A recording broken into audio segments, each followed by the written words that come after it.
أعوذ بالله من الشيطان اللعين الرجيم بسم الله الرحمن الرحيم الحمد لله رب العالمين وبه نستعين وصلى الله على سيدنا ونبينا محمد وآله الطاهرين اللهم صل على محمد وآل محمد وعجل فرجهم ربي ينتقنا بالهدى وألهمنا التقوى. Assalamu alaikum ahibbai wa rahmatullahi wa barakatuh.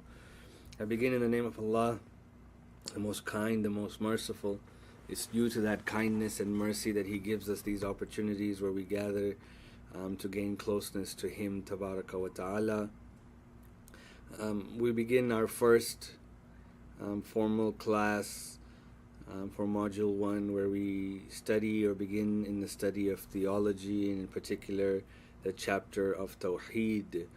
The books that we will be utilizing for our discussion are the 50 Lessons on Principles of Belief for Youth by Ayatollah Nasir Makarim Shirazi, as well as God and His Attributes by Sayyid Mujtaba Musavi Lari. And we will inform you of when we are switching between books, as both will be used as references. When we begin the study of theology, there are some basic questions that need to be answered first. And the first one of these is, what is religion? And then the second question will come about is, why should man or human beings study religion, and what are the benefits that religion brings to a human being? So we start with the most basic and fundamental question, that what is religion? And in the Arabic term for religion is known as deen. And when we look at deen, deen has two different meanings depending on the context in which it can be used. So the first meaning that we get is the lexical meaning of the term deen, and it means obedience and recompense or reward. There's an adage, or there's a saying that goes, Kama tudin tudan, that the way you practice religion is how you will receive religion or get back from religion. And that really applies to all areas of life. The amount of effort you put in is how much you're going to get back, is basically what that saying says. And the same applies with religion. The more we are willing to put in effort for Allah subhanahu wa ta'ala, the more we will get of Allah subhanahu wa ta'ala. And if we're lazy in what we're willing to put in for God, then naturally what we receive back from Allah subhanahu wa ta'ala will be similar. And the same applies for the Day of Judgment. The reward that we get in the hereafter is based upon how much effort we put into this world. So this is generally the lexical meaning of the word deen. So that would mean that if you were to open up a dictionary, that's the definition of deen you would get.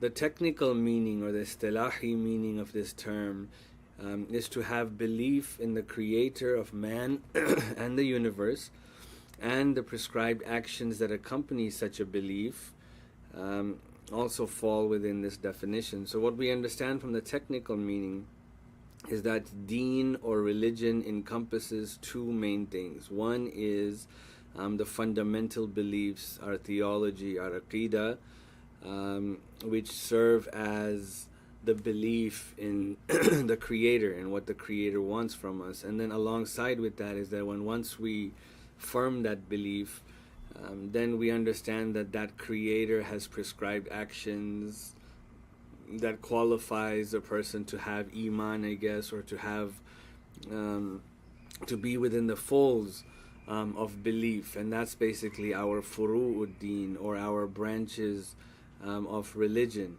And so you see that the religion encompasses these two things. And as we gave the analogy of the tree in the first introduction lecture, we find then that it's the roots of this tree, which is the belief aspect, and then the action aspect, which proves our belief, will produce fruit which will drive our qualities and drive our actions and how we produce them, and how people will see them. It's the fruits that attract people to Islam. It's not our branches or not our roots.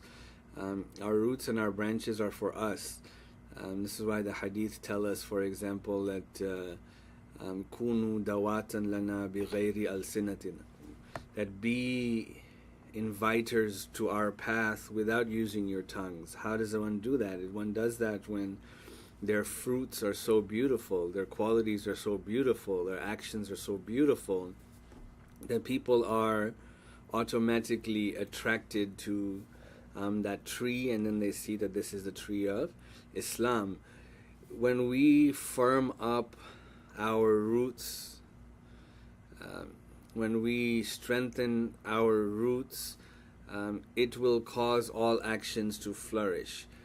And when one sees within their lives actions with which they are not proud of, it goes back to the fact that your roots are not firm. One would never sin ever if they truly knew Allah subhanahu wa ta'ala to the best of their ability. One would not abandon what God has prescribed if one knew Allah subhanahu wa ta'ala. And so the fact that I can sin, the fact that I can do things which are haram, or I can leave out the obligatory in my lives, is an indication that my roots are not strong. And so everything goes back to one's roots, and that's where we begin our discussion. We start from the fundamentals. We have to. I've always believed, and I shared this in many lectures that I can, that sometimes we ask the wrong questions, and we'll talk about this over the course of this year, and it's proven that we ask that why is this haram, why is this halal, why are all of these things that we do prescribed for us. And I don't think that there's anything wrong with asking such questions. The inquisitive nature is part of who we are. But I believe those to be the wrong questions. The real question is, why can there only be one God? Why do I need to follow a religion? Why can't there be multiple gods? How can I prove the existence of God? Once you have established all that, once you believe in all that, then when that God who you believe to be this God who is wise, believe this God to be truthful, if that God tells me to jump, I'm just going to say how high. Right? Not why do you want me to jump, what benefit do I have in jumping. All of that is out the door if I have established my roots. You understand? That's how important the roots are. When I was younger, I would always want to find out the answers to everything. Like, why is this? Why is that? And as I got older and more mature, and I believe that my grounding in these materials became better for me, not nearly as close to where I should be, but now more and more the answer, because God said so, is so satisfying to me. Because the base has to be secure. So when we start with the fundamentals, we know that our usul, our base, are based on 5. It is Tawheed, or monotheism, the belief in one God. Then we have the belief in Adalat, the justice of God. Then we have the belief in Nubuwah, or prophethood. And then we have the belief in Imama, which is vicegerency. And we have the belief in Ma'ad, or resurrection. When we look at all monotheistic religions, you find that they all share commonalities when it comes to 3 main principles. And that's the principle of Tawheed, the principle of Ma'ad, the Day of Judgment, and the principle of Nubuwah, people God sent so that we would be successful in the hereafter. So when we look at that this is a commonality that exists between all divine monotheistic religions, then we come back to Islam as well. And what our ulama tell us, that even within our beliefs, and especially within our roots, the fundamental beliefs are only 3. So even as Shia Ithna Ashari, the 3 main principles of belief that we have are Tawheed, Nubuwat, or Nubuwah, and Ma'ad, the Day of Judgment. The other 2 beliefs, the other 2 beliefs of Adalat and Imamat, justice and vicegerency, are actually corollaries of the beliefs of Tawheed and Nubuwah. Corollaries meaning obvious deductions, natural consequences, or natural results of the belief in Tawheed. So what does that mean? Basically is that if you believe that there is this one God who is all-powerful, then the natural result or the natural consequence or deduction would be, especially if this God believes in the Day of Judgment, that this God must be just. It's a natural deduction. Otherwise, he's just a tyrant, right? And then it brings that the Day of Judgment then becomes obsolete. It's unnecessary. But because we believe in the Day of Judgment alongside with our belief in God, then we must believe in this concept of justice. And so justice is a corollary of Tawheed. Likewise with Nubuwah, if God sent these great men to tell us about a path that one must take, then that guidance from God can never come to an end. And therefore, even though the last prophet came with the last message of the completion of religion, the corollary of that, or the natural result of that, is that there should be continued guidance for man to have a continued link to God, and that's where the concept of imamat comes in. So we're not saying that these two concepts are not fundamental. We're saying that they are natural results of believing in Tawheed and Nubuwah. So then why do we label them as 5 and not 3? It's more for identification purposes and pride purposes, and not in a negative way, in a very positive way. So when you look back at history, and we go back to the early theological discussions that were happening between the Ash'aris and the Mu'tazilis and the Imamis, for example, what separated the Mu'tazili and the Imamis from the Ash'ari is a major emphasis on the concept of adalat, of justice. There is this notion that Sunnis don't believe in adalat. That's not true.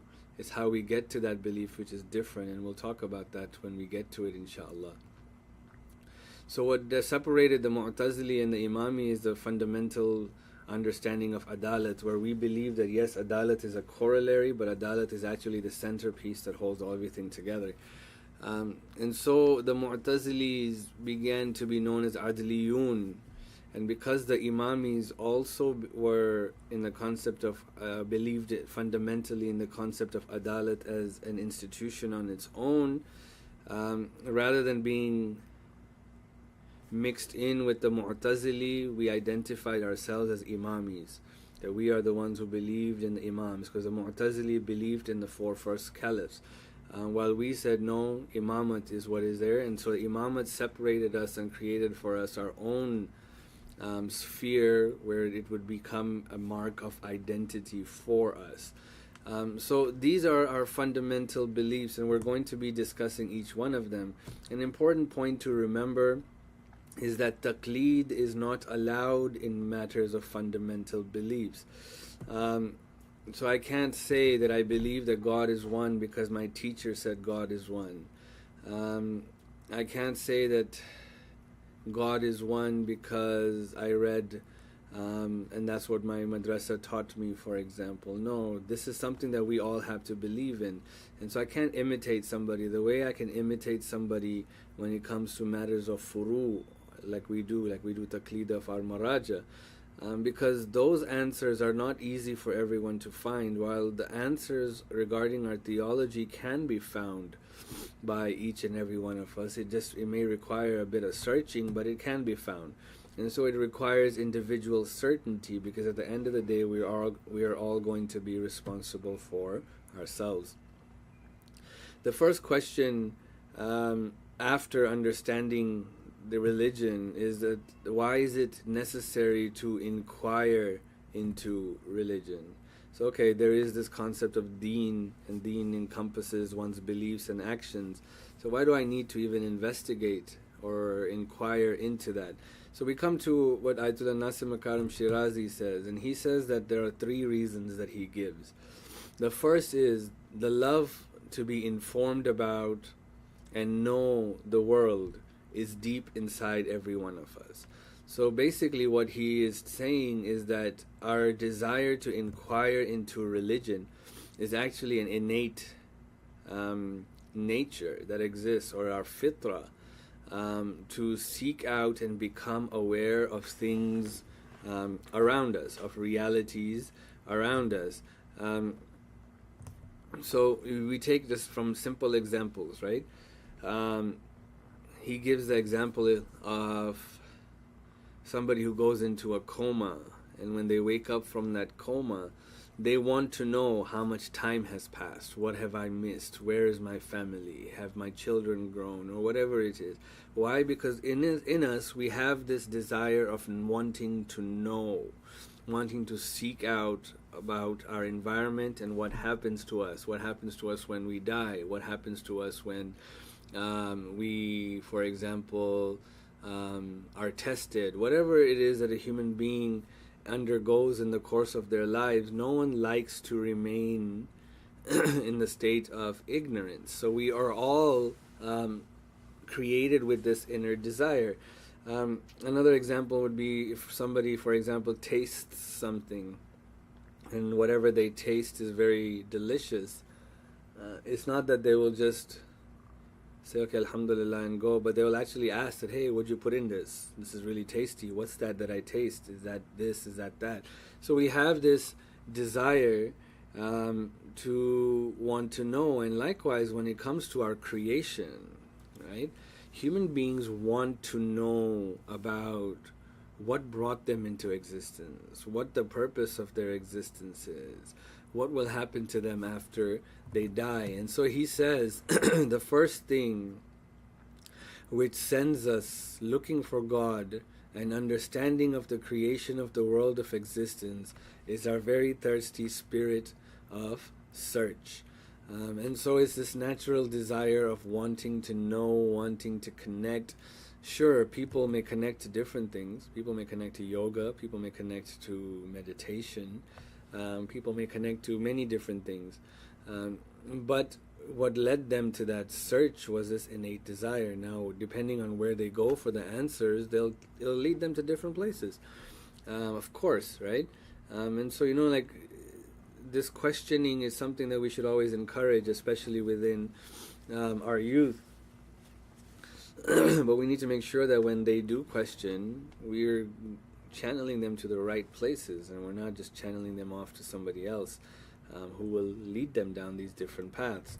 Allah subhanahu wa ta'ala describes this natural fitrah that is there within us when He says, فَأَقِمْ وَجْهَكَ لِلدِّينِ حَنِيفًا فِطْرَةَ اللَّهِ الَّتِي فَطَرَ النَّاسَ عَلَيْهَا لَا تَبْدِيلَ لِخَلْقِ اللَّهِ ذَلِكَ الدِّينُ الْقَيِّمُ وَلَكِنَّ أَكْثَرَ النَّاسِ لَا يَعْلَمُونَ. So set your face upright on the religion as a people of pure faith, the original or the origination or the nature of Allah, according to which He originated mankind.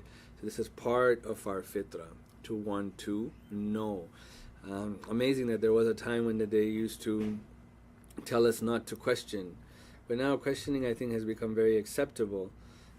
Sometimes we may not like the answers that we get, but questioning should be made available, because if it's not, you are curbing the natural creation of Allah subhanahu wa ta'ala that He has given us.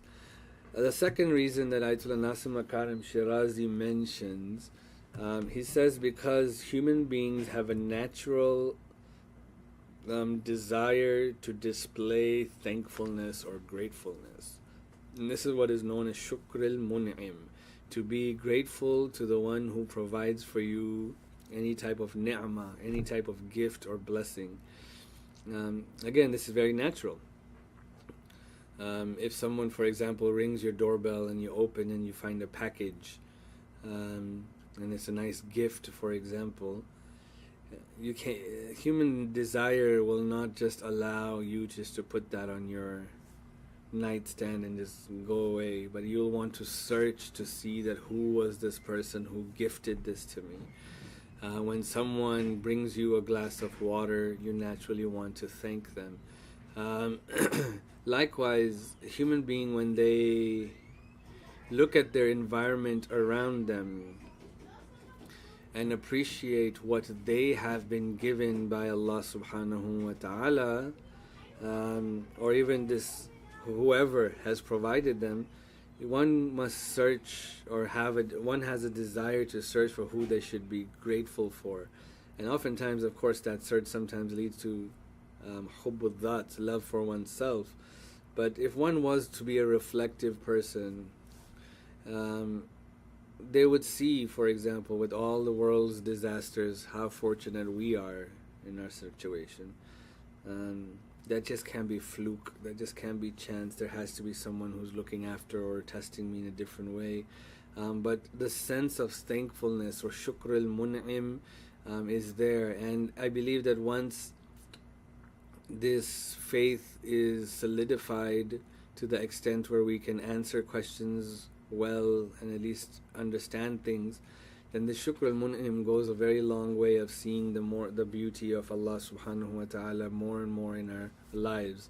So that's the second reason, is that why people want to inquire into religion, that who am I grateful for all of that has been provided to me. The third is that there exists within human beings a bond between things to our benefit and things to our harm.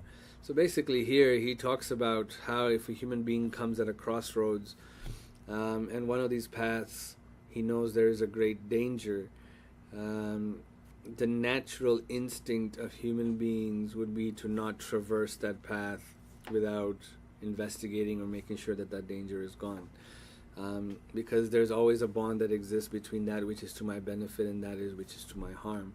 If you have two ways to get home and one is a shortcut but you have to pass through a shady neighborhood, chances are at night you won't take that path, right? Because you're smart enough to calculate and say that, okay, yeah, this is shorter, it'll save me 5 minutes, but there's a great possibility of harm.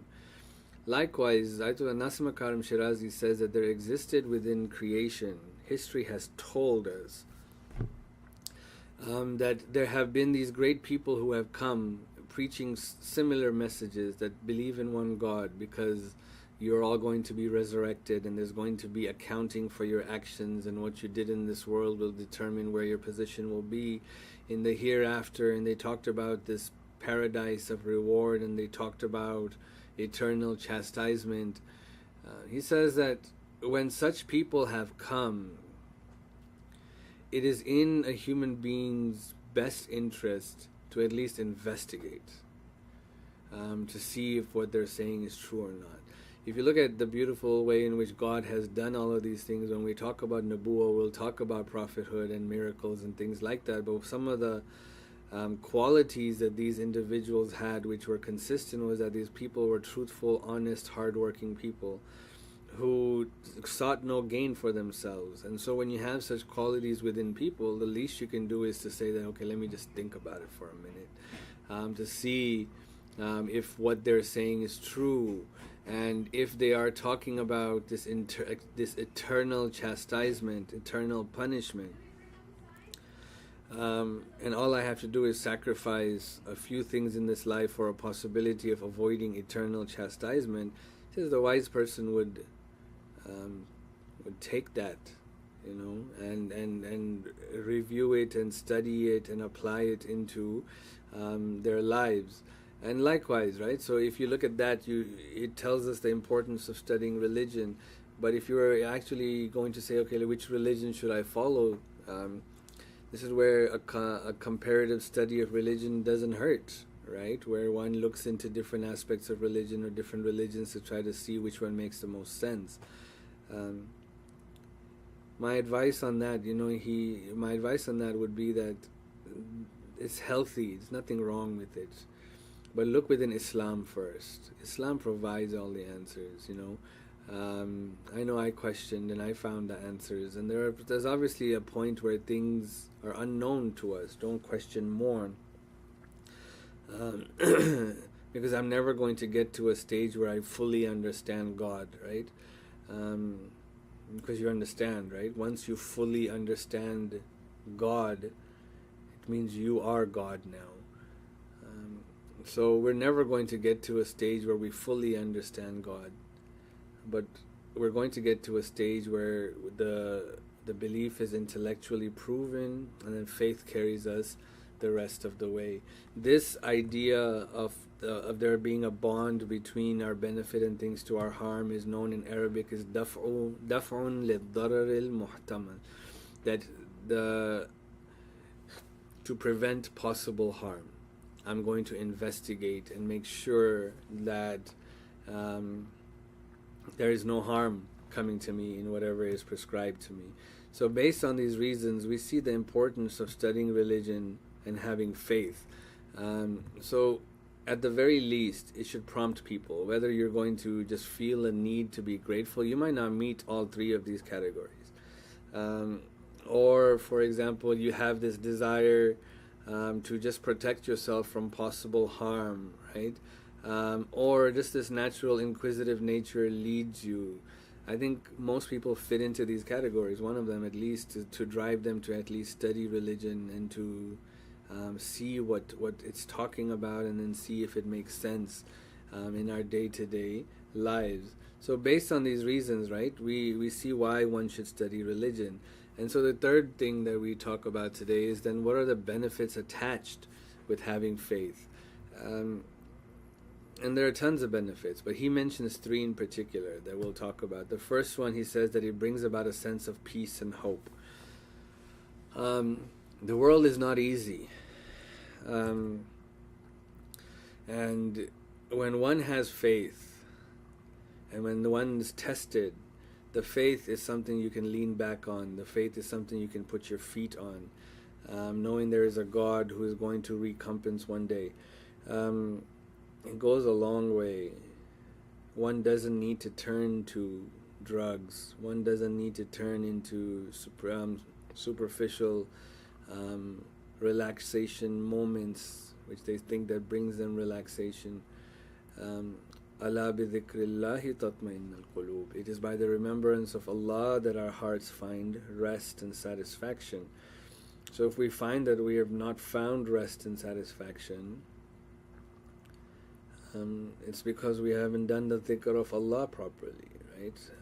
And maybe we are doing the dhikr of Allah with our mouth, but our hearts isn't convinced about it. But once you're convinced about it, yeah, it's not going to be like, you're not going to walk on clouds. We don't have that level of iman. But at least it's going to be easier to walk. And you'll have moments of anxiety, and then you'll get over those moments of anxiety knowing that God is there. So it brings about this sense of hope, of peace within us to be able to handle the different worries and the different challenges that we may go through. Number two is that it creates within human beings a sense of responsibility.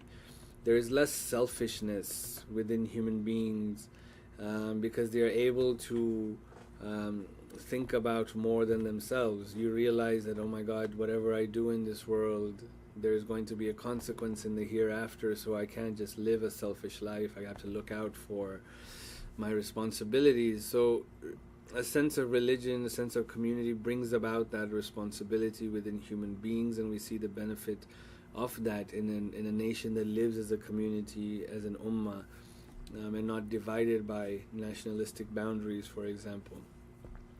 The third reason he gives is that according to him, knowing God helps with the progress of science.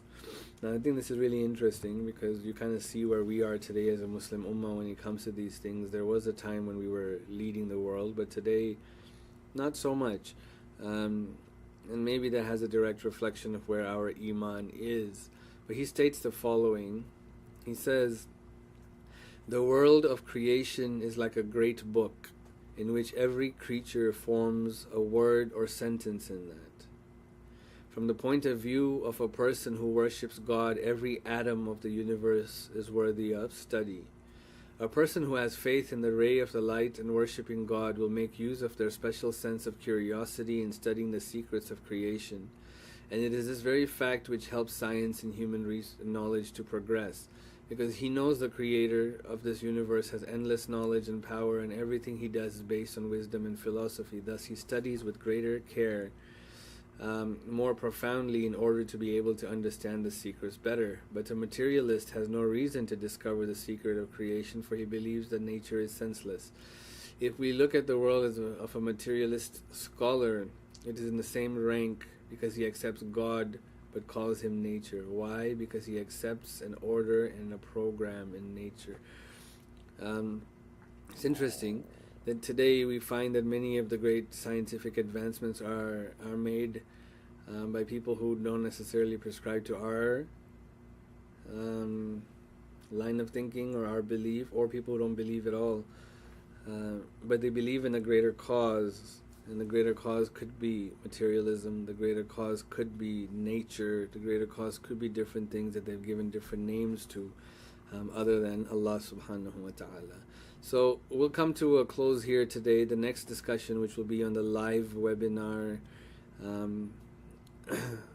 we will discuss then how can we go about proving the existence of God. So we've established these key facts today. So your homework assignment that you have a week or 8 days to do is read lessons 1 and 2 of the 50 lessons and principles.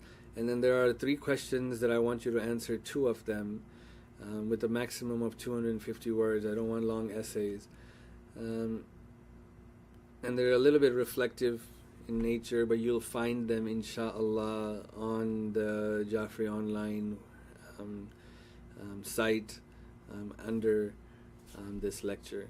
وآخر دعوان أن الحمد لله رب العالمين وصلى الله على سيدنا ونبينا محمد وآله الطاهرين اللهم صل على محمد وآل محمد. السلام عليكم ورحمة الله وبركاته.